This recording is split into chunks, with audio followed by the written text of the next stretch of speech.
Gumaganda ang paligid kung bawat tao ay puno ng pag-ibig.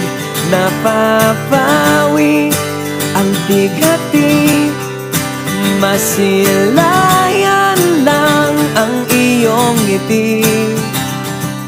Okay gandang isipin ang isang mundong puno ng pag-ibig.